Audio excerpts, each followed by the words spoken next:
enti John Mahama so ne job was fairly illegal mining with the whole Ghana baby enti say odi Jimmy wa fairly wa dwuma boko fo ntafo mwaye kumkum nipa mmoram Asiedu Nketia o kon se akukonyini ansu abono o kon se akukonyini ansu abono wa fo ayesa no olumai bugi atofo asia pass na dwuma me be ka chem se atofo asia pass na manfo attack Twene Jonas dollar kofom be kasa fa ho uye hypocrite dollar kofom atofo asia obo adwuma be bona baso be kan bibi fa ho be kire wadwo ho Twene Jonas adwebre ayiko afedu obe kasa dollar na kofom Twene Jonas obe kire nsemu ni nkire mu no atofo asia ayade nipa yade osaye atofo asia ayade nanso wose Mahama afeli agese wa feli Mahama numa gwase poto na Asiedu Nketia wonyina yi because ensem a Twene Jonas abeke ka kira Asiedu Nketia fa simbe okan na nsia na busia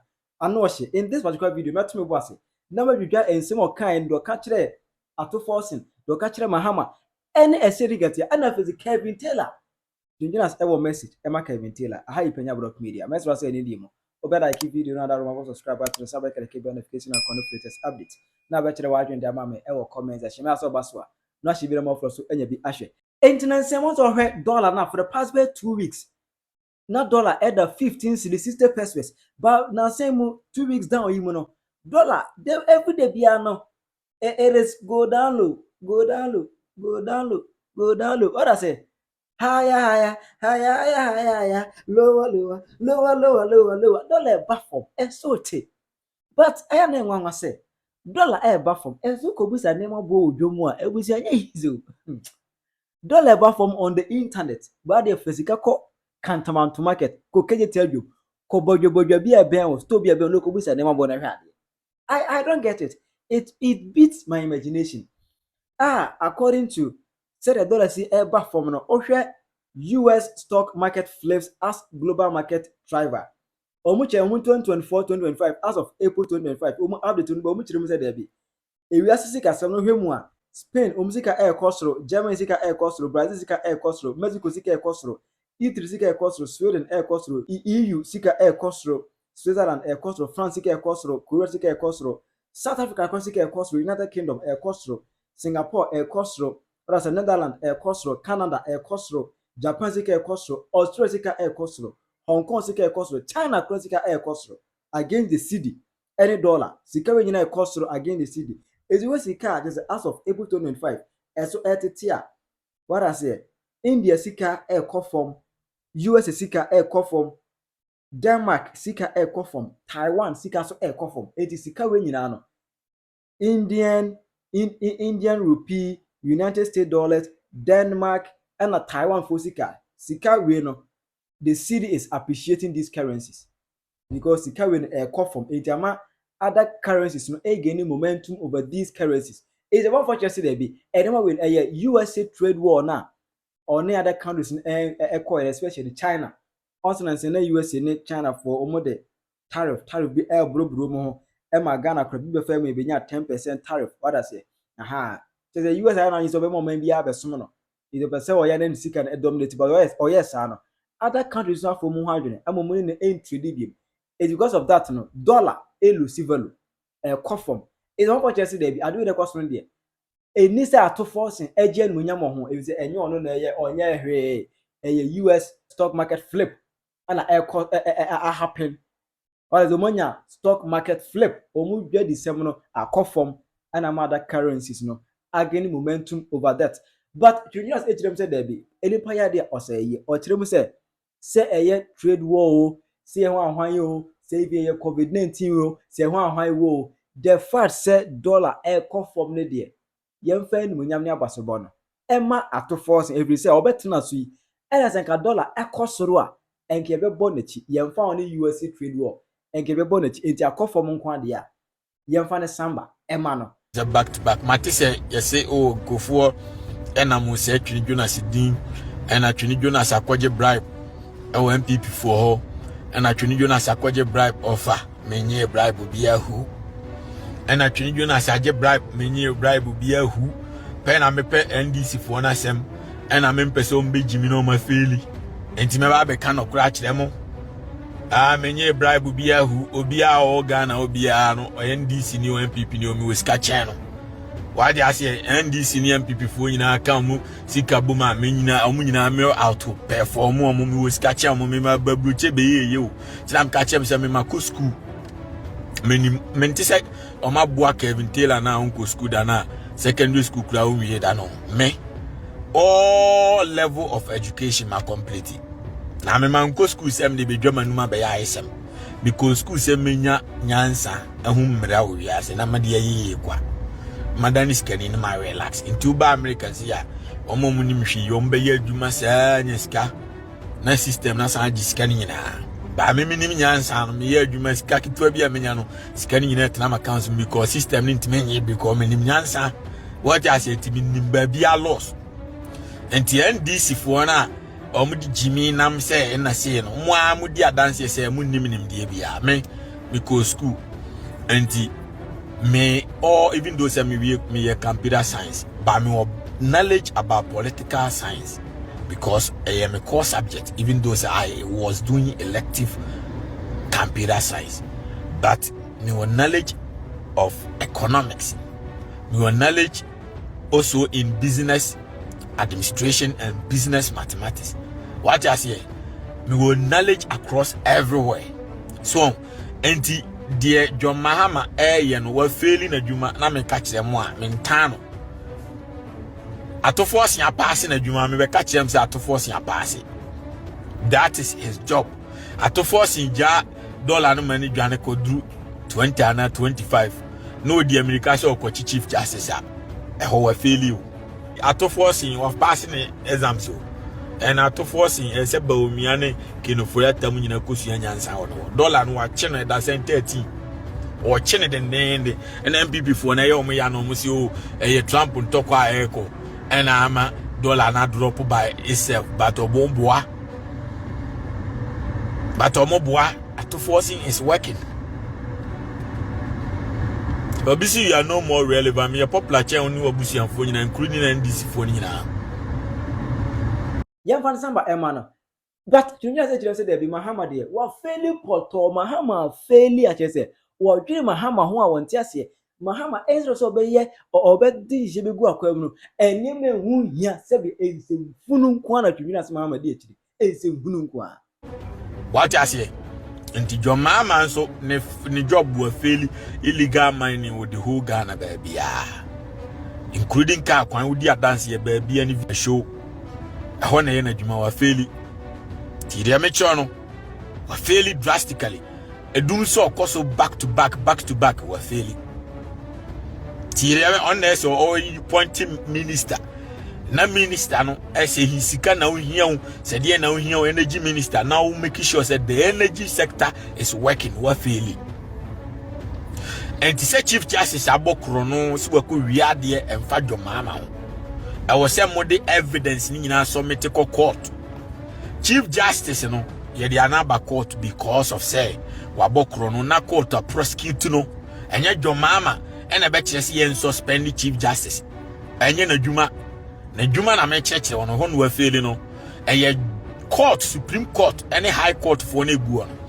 omo job no say obi adibone a ye di nipa na ba na omo prosecute no enti se Mahama dane judge wo Ghana wa o abuse constitution no wa feli na dwuma as a mampanyini judge obi say me de me pass suspend obi because of diska no me de me pe de nipa ne court ori hade o ko foli a oye movie actor yes we ko wi obi $50,000 ye che no wan ye de ne korwe no ye de ne korwe John Mahama na se ye de ne korwe court for police for na chinia ko security court o mo pe court de na kuram because mampanyini ye mfa ko foli nkoma mampanyini da even though so one na ban was ye mfa ne ko ye de ne koma court enti o mo de ko foli nam o mo de ne ko I shall my security court to say a normal pon because it's already the weekend. Anti police for no omni choice and some ko kantaba ko pem tama ko to fo be gate and so John Mahama what you want fa no ko because enye ne field no tiria me choni yo akua friend do to say I have been having memories from days so glass nkwa sao o enya memories about me yeah so you na mesra me o ba o guess ni nyina abra no mu nyina mesra me ne nchele o heaven no wali ase enti mesra mo ne nchele shout out to your friend do go to subscribe obi anko Twene Jonas TV no ko subscribe say ya the comment ba me hunu maka mabodi enti ko foli awako wia boga bisika se o dada ne se okoto asase ama no no di sika na dwane no a omo penache na omo nyane nche no omo ye brebre che no police no even though say mampanyina wo bu oman ne adwoma ama no omo san adwoma ama ho de ne nchini akohwede an judicial for no judges no because omo na mbu aten akwa friend go to us Facebook is not allowing views these days crowd that be the tian say minya one view bia 1k no and we are minimum 100 more than 3k but omun show the actual view no and it takes some few days normal show views ni nyina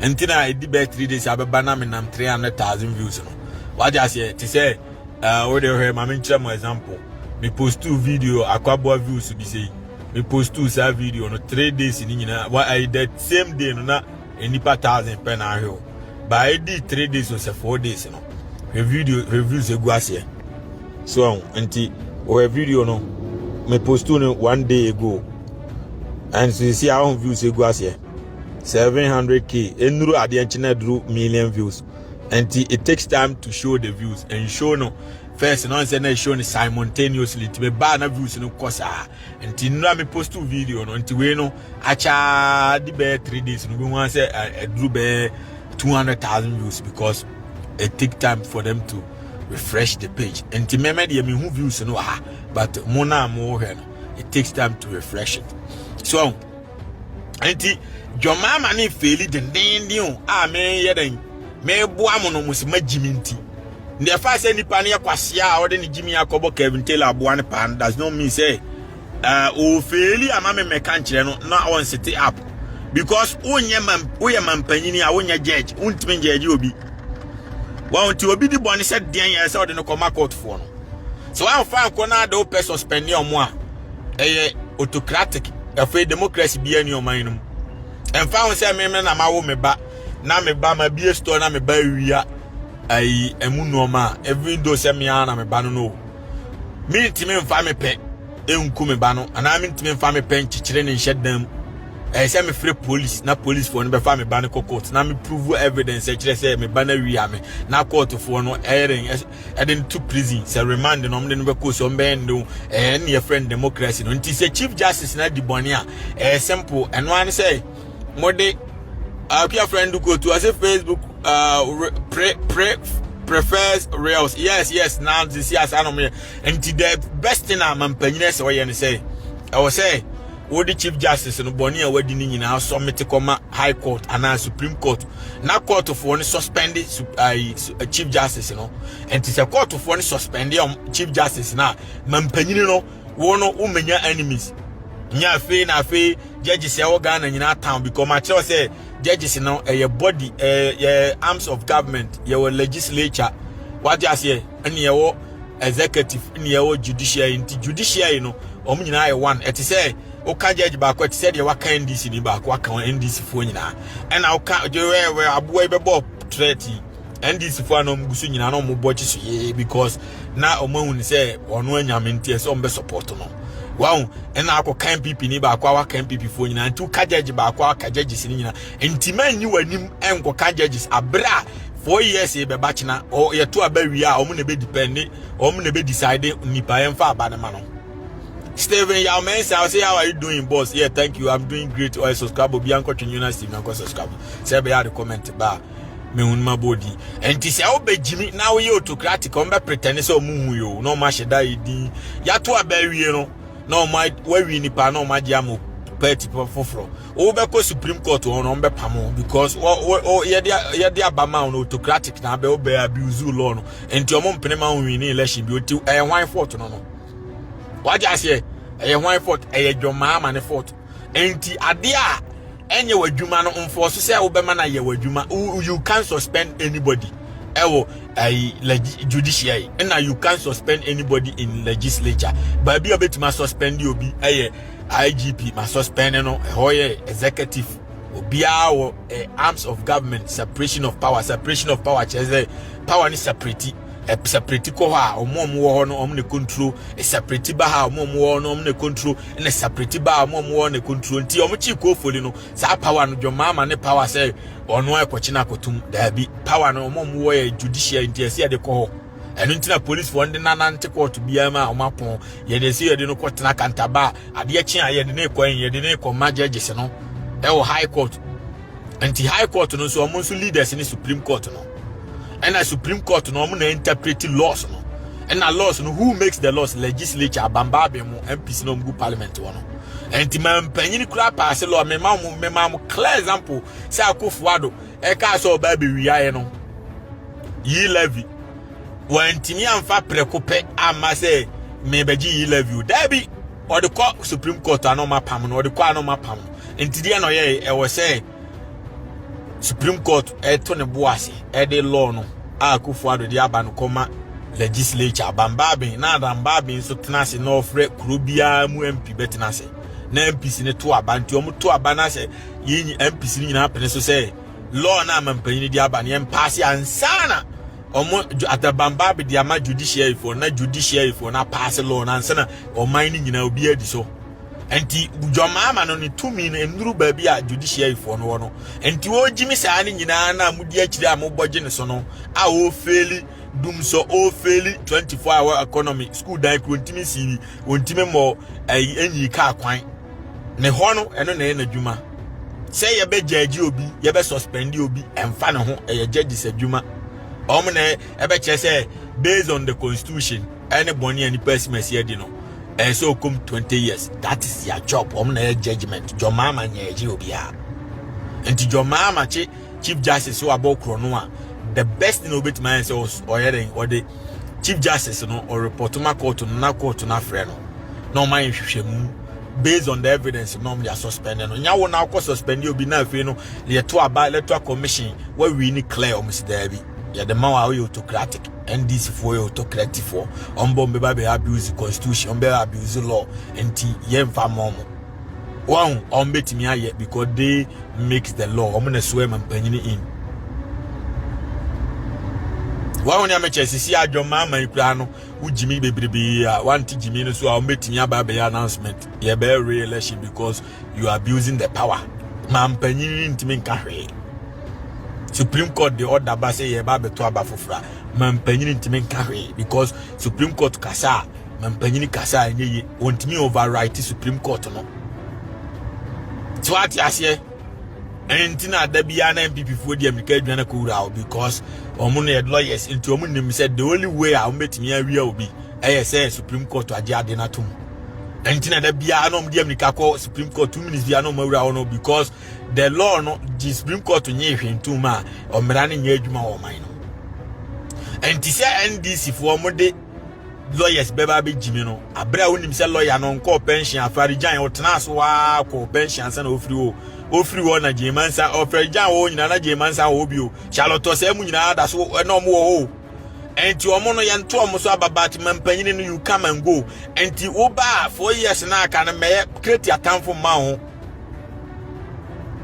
na hwem na deliver say be ya abato ni duru a obia kromo yi ka kwan obia light agina so watch light akọ that is your job galamse wa stop nsu ani aye clear abokofo mwa amudi tu ahye mo bankran asi ya obekum ni pa kọ ni nyina wa ma so mo nyina kogu court wo ye de ma koma judicial for no o ma twa mo damage de o ma kogu prison that is your job what they ka I military base akosi boko say be obi obekum ni pa bia ya fa na court wo santai wow that is your job what fail ense hunu ana Mahama di akire dwondwonwo ense hunu nkwa na di akire na menim bone Asiedu Nketia da Twene Jonas menim bone a Asiedu Nketia e de ya Twene Jonas ensem o se ensem Twene Jonas ba ke kanda kire Asiedu Nketia ene Kevin Taylor na busia ese woni se gatro so enti Mahama when your first and last abe suspend obi because of power ni nuru ho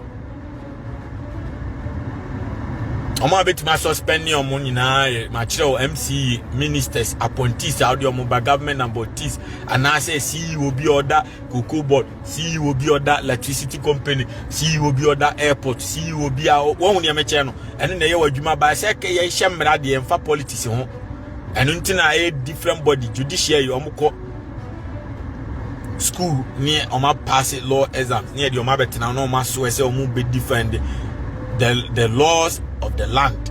They are not MPP, they are not NDC. They are member of justice and law and order. Until we are NDC near and no munkonyan tokwa. Sebe ya we win election pa no ma who do election because ye to abawi a Supreme Court and approve. Omo approve a ye abato na eto ye na nya adwuma. Until electoral commission no Supreme Court na say High Court Supreme Court ase and the Supreme Court no omo ne control man panyini America mama example Trump etimi deport citizen wo kruma na Supreme Court man order say amount 3 days anko for mama e betu aban no ampani ampa sada na no di America ko for maba because betimi ni petition atum na my announcement say ye be re-election man panyini abuse constitution right. What I say, anti the constitution no emma mampanyini kwan se ono no mu obi aten. Judge nkoa any court nkoa ne bu obi aten. Queer friend do go to say relevant or not glass nkoa forever till the system is fixed. Yes. Manya ne say obo wan say Joma ma start no na minister bi so as to spend judge bi wo court bi because Joma no with the same power ne kura say ne kura minister no Joma ne power no we yama ministers no the ministers ni na represent Joma no one anti mo be wi no na fe no NDC emma power bi obi mo adwene ho amonte ase because ye the resource no come court for na no mabato agu because ne declare winner no ne electoral commission ni shoma say anti u pass si a Joma kosu jimi no mo suspend Joma betim the court order turn so man into kwan bio enti court order be da Joma so say kim on shed the money pie efri na ko nyama mpanyini bio court order ne ba say kima afi no na NDC for mo se magimani so mo koya na mo ba because at that moment na NDC ntimi control Ghana bio because Joma kasa police ni bi ama soldier ni ma because court suspend no enti afi judicial for court for na running Ghana no until say o be fix date e be to abade o mo na running one betim the court order to NDC for ni na so because magimi mu abuse law no so obviously dollar is 13 now 30 I say I a friend who go to subscribe. I love you so much. I say Twene Jonas is never going to shut up until you will see huge changes in development. Yes, SL government wabano forget to judges for not doing kwambe first will build this road, I build infrastructure, I build the coin. I don't know what Jumo, that is executive order, executive power. So I don't know what Juma. It is obiti bonia mampanyini no piana ma court for no omo an nim de ombe interpret law no omo nipa na deal ho. Na mama clear example ko folie ko wi oboga bisika no oboga no America o. But ye Mahama na mo ye fa no ko MPP NDC word office there o ko folie ko wi scanty ye de na Ibrahim Mahama o. Dabi ko folie awi sika de ne koma judge for.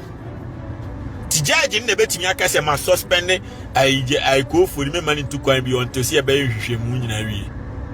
And she says same judge and betimi suspended your mama or cause abuse constitution now.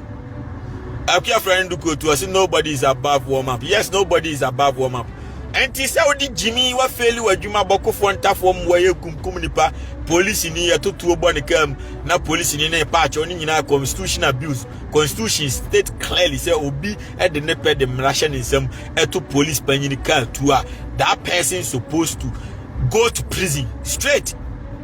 And a constitution now nina mu abuse sa law nina na kronfo no magya no na mo criminal na police for no ye afinyo mark say ya ebo na sumi obo police ni asumi nyama ama na Jimmy no ntimi follow law oye no autocratic aka say opia afinyo matches ma ayi for no court for no sisi ya na court for no twa damage suspending the free parliament o And Afenyo Mark can say no. Mampani will right say all the report comma court, other say circuit court, and our Supreme Court, now court of one actually tama abambabi, now bambabi and suspended the first day. I Afenyo Markins, now Afenyo Markins, you know. Punishment a court in the Bemano no so could so. Se punishment in say court to sue to me with parliament be own to me without until set time naso. But I be my Jiminti or more police in free Mahama found your found one is a selfish reason. Messi judges. Oh yes, sir. You are bringing autocracy and internet people for one day a demonstration. No, say any more field now, a more field now, Mujimi and can form. Opa ma your mama and saki ministers in and MPP ni Asem on me demonstration. But do pese me ba parliament ababe saki abamba bi on be demonstration. And I do pese o ba court ababe suspend judge bi on be demonstration because it's not your power. You don't go there. Tiria make sure no, you don't go there. And say Chief Justice Di Bonia a judge na be prosecute no. Na ya eden ya to abai judge foforo. Enye man panyin Asem.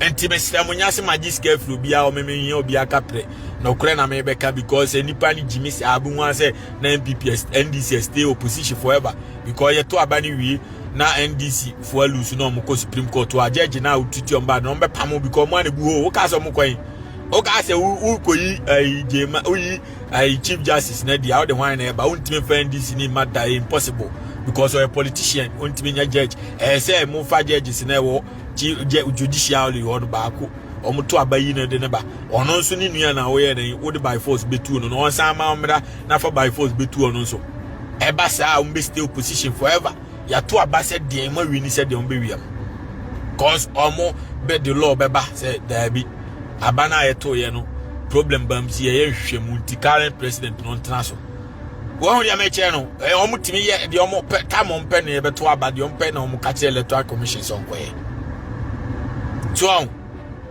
enti say wodi Jimmy abana wo field obeyiro hwan ye wo nkura ni bi bo adwuma ti say I health minister say okoi hospital omo nso toilet so woma wo yiyi omadi ade enipa fo papa be gutamale hospital ho wo ye adwuma atofo $1 no enti Mahama na nka so atie site na wo chichi illegal mining fo no na fi watie site na wo nam energy wo make sure say light gina so that's your job na forget judges na omuso nye omadwuma enti untimi free o judge bi anso untimi free ne ho meka nkire Mahama say o minister we mempe no because also power do ba bi a reche no I just a minister na the born na judges na so o my den o ma sentence ni minister no apart from that the obi a on the field. Politician, you come and go all the time. 4 years be able to so aba. Nti omo amu be declare winner no. Kone omo nkokonda. Tembia you try to build solid relationship with them.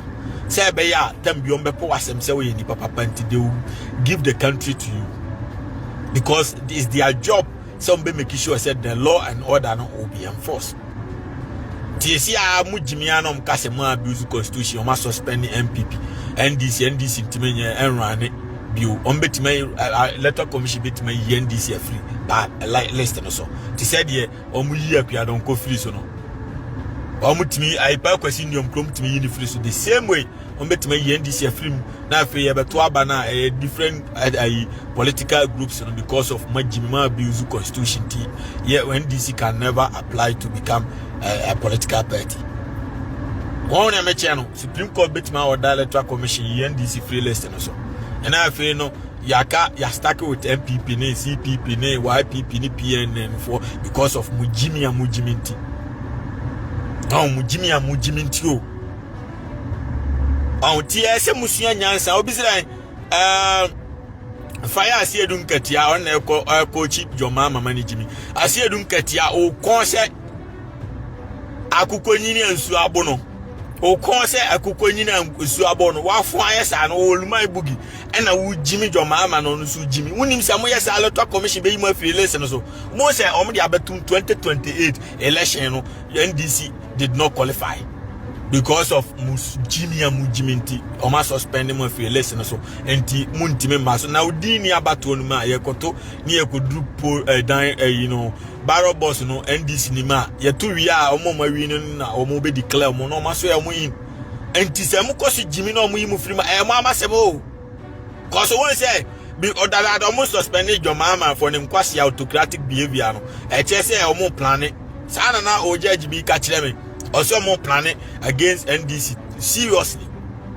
Until ba, mo forget the judge no one na juma, mo forget your mummy say Ghana no 4 years to say Kim. The electoral commission can hear juma, Mahama ka say nya juma biu. And a electoral commission ni instruction in every Supreme Court. And the 4 years in the sona list the electoral commission be display NDC ni list so adwo mama ntimi besu e was Supreme Court o mo mfi no usu said dia mo mtiase ma electoral commission fa mo ka ho and the Asiedu Nketia kwasia munya jimi no na mo concentrate mo policy say ye ba ye besi school dan ye ba ye be ye adwuma na munya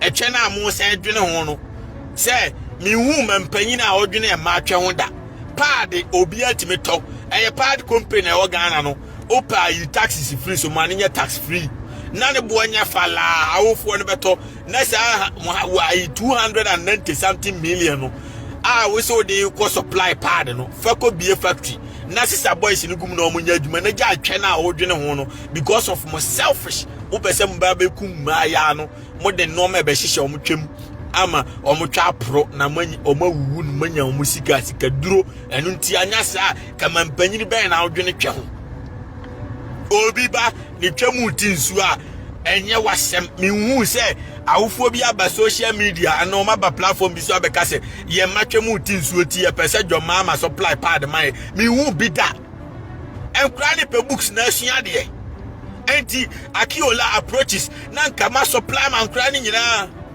elective subject course subject no ma supply am omo enu na hia be manya bi obanya bi da bi mu de atwesem adan Mahama kwasi empanyini Mr. AKA Mr. Padman Mahama Mr. Padman AKA Mr. Padman kwasi empanyini etwen faso ni so tom na yeka ena de ba efie mu ya motwa ho ban emwa obi ani woto abama se besom twe obi atu abama se be ye ka kwan fa adwuma bra enti wo se sika na de surprise pad so obi fashion ni twema fa se sika ni si factory go Jimmy na forget Chief Justice mo na wanya create amnesty ama NDC nya electoral commission be disqualify mu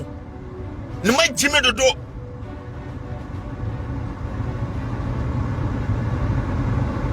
yet ube se 2028 no mu di Jimmy ya na electoral commission disqualify mu na afi o mu ni list so yentimi to aba mom afi na ukotre Supreme Court wakosu mi wa judges no wa suspend yamu. And our suspension of judge na nya adwuma o because o suspend you obi anya adwuma ade say Supreme Court agiatum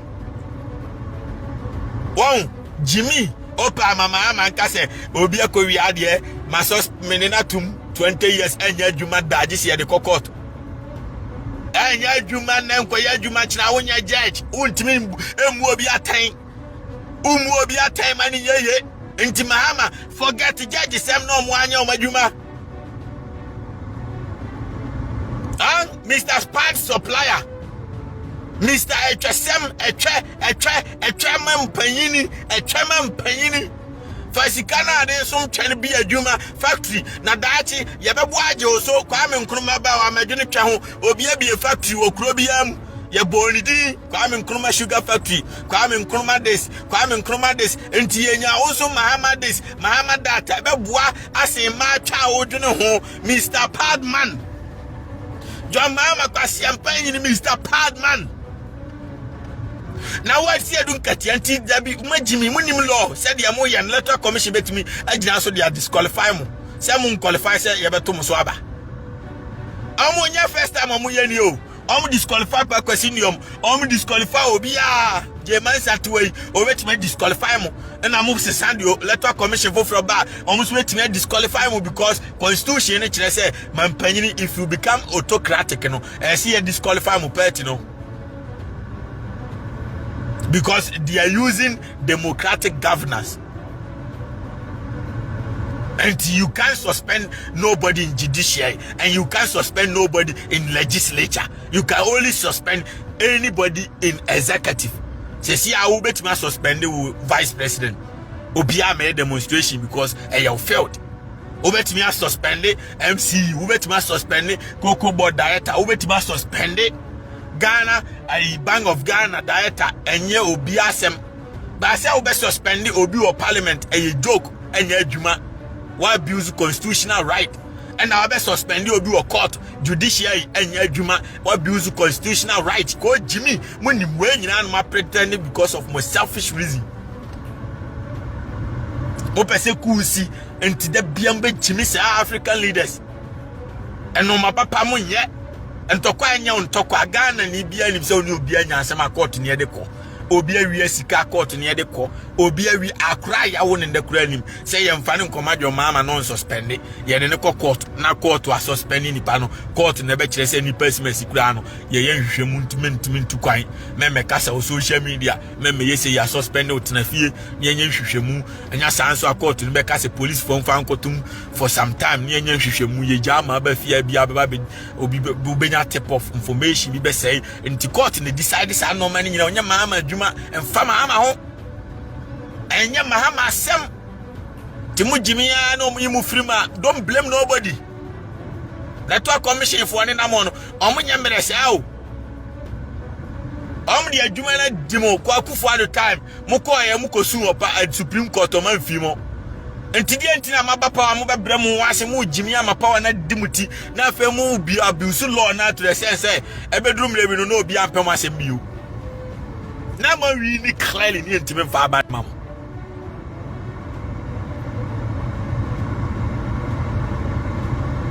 cause na no judge bi a menene kasa o say NDC for cause jimia Supreme Court be order say yenyi omun free list so of electoral commission because a autocratic decision na Mahama make.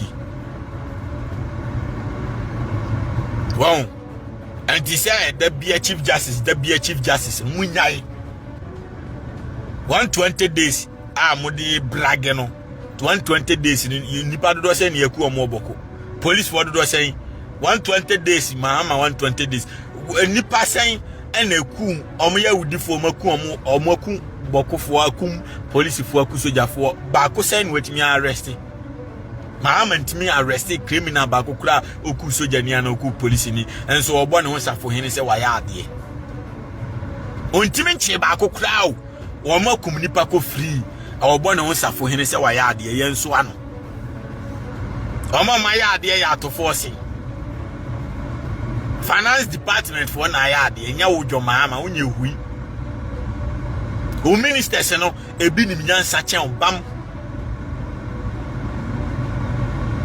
tieri amecho no memetuwe meme ya mampanyina obi awi asika mfa me ho anyam asem judge na metro letter ama no ni pesimesi judge we o ha iwa wi asika Supreme Court be suspend sesia na fe no Supreme Court ahwehwa mu ti ebasa me no menya enemy nya me kura na judge no kura o hu se because o di Asem court anonymous judge no kura hu se Mahama kura ni mu bibia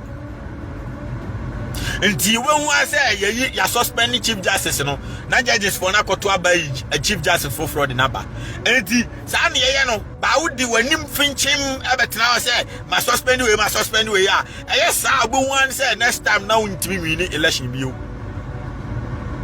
because omo amu be so win omo be declare a result no omo na wututi omo bad no wagimi obi be boa amu anya position osimi kodi na wu na next time no obe na boa obi o yetu abayi omo every opportunity omo betimi agidi ama baomia enso omo ya ade ne finchim ebe ka se wa wini Tiri amateur no chief justice no be so in and or die say electoral commission and so in straight.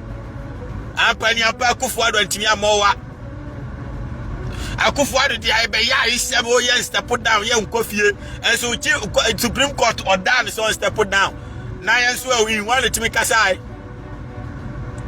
And the next time no ubo wan say why we ni pa na Supreme Court that order say ye maintain the current government no because problem be abanti ye hwehwemu and to be the be wan yakra na omunye hwehwemu wie a na mo da so go opposition ho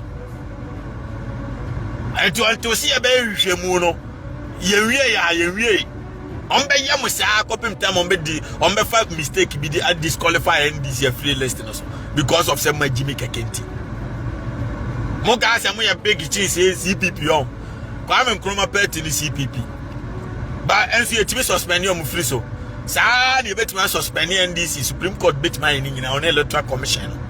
On bet me aye nyina and I would your mama no suspend wa mo na rule Ghana enti omo mra na aye adwuma police ni bia medi wo your mama achi bi so jani opama Supreme Court suspend on ya no anu no untimi odam to me bia man nya adwuma Ghana o. Onti mesra let the judges do their job also do your own job. Now I fail you adwuma se me koji obi adwuma e ko jimi. Omoram. Enya ndisi for na illiterate se ma de we simple unko school da kra se oti ase. Se oti ase se obi di boni a enya mampanyini na ebu na tan. Judge na ebu na tan. Court ne de ko. Enya school sem kra we enya school sem obi di boni ye report ma court na court afre nipa no. Ne ya hwehwemu se ye di Asem no bua no na se odifo ampa na ye jeli no what you say emfa ho ni school because ye daily life activity kura no ye chi criminal bia de ne court e wo ye mantamu ba bia nti emfa ho enti wa chi criminal no chief justice so chief justice case am de boni nyina no abi na moye mo si or the taxpayers money as sponsor ni kuru de net kwan mo so mo the taxpayers money a BATV amaka even tell aboa so ntena so ni Ghana for atem. And the same bonnet na your mama and studio. Your mama the no cry the ano the on the any near the cocaine besi airport lodu o play muma. MMB before bufu eko kano abe was sad the soldier for akwachi on bat boku ni aboa kumnipa na mo free soldier ni ntimi nkwachi no. National security for nkwasi afo ntimi nkwachi boku ni aboa na okum nipa no. But obi a no na hu siam the cocaine ko na ono ma tip off ne de ye be kwa akwachi no. Look at this Jimmy Fosse. Don't is cocaine same way nyina Supreme Court bet me nyina so de two aban no say aban na breach the constitutional right at all. Wow, enti me slamo mu di boni sa so da bia court for nin kan hwe emfa hwe metum so ma suspend obia but mo di Jimmy say wasia wan na ejeja ono otukwan a onfa ni kununko enkwasi accusation amu accuse maame no kwa enkwasi accusation your mama yeto abama na no de ne baboy ne fezai wan Sharifo Mahama se hwan or the private jet in presidential jet no de ne trem no ne nyina nam obi kasai MPP for be de catch up some from kwasi ankan mantum enti the amoye na Jimmy Sam because me obi ye adwuma ye den and family it come first enti otukwan na oni ne kuna tukwan a eno problem me na o man no nti Jimmy nko na motwo Jimmy Kevin Taylor kronya o your mama o yirimpo o this taxpayers money etua TV $5,000 every month at the man and sana san sending this scam man etina dem editor aduani di edi bi hwe na yire ne ma what the taxpayers money hwe Kevin Taylor meanwhile na no Kevin Taylor buying this for na ka kire me plane ticket to the bag Ghana nyina na tua your mama ne tua and sana hotel order ye nyina ni security nyina your mama ne provide NDC for na be ka kire me opa mupa your mama ko bodua minim se musuromi obi antimi fa ne kwase ama but opa mu modua antoa o mu momedua se Kevin Taylor anyamo ana mo sponsor and ne ba why na de makokot say mu abuse Ghana taxpayers money nti ye suspend mo there be obi ankanwe o ma jam Ghana ni bia ni including NDC for ni na nim se Kevin Taylor mo ana mtwa plenty de ne ba na mo sa protecting no 24-hour security mu waste taxpayers money. The police for no mbekwa kwachi akron for no mu ma mu di kwase ampanyi no yechi Well, Nina abuse the law because he's nobody, he's not government appointee, he's nobody. Nina and Kwasia law abusing. And so Obi and carry. And you would the bonny no be a dibia. Fanuko court, and ya wona no say Obi, maybe the bonny will be a bidia, maybe the power, brown himself on your lawyer, on your judge. Won't mean judge you be who ministers and a club yeska won't mean foul pay and Fanuko to prison. The obeting I answer be in it. And now open sword into prison and court one then beko. Now judges na kasa sentence no. Your mama won't sentence you be judge. No majime crowd do. We political person. And it is a cost sentence you be say king. And the coup because oh no, nice way selfish. Opeti abanti uba be treat your mom more position bad. And your mom more position on someone train. Papa my judge in cost sentence you be here.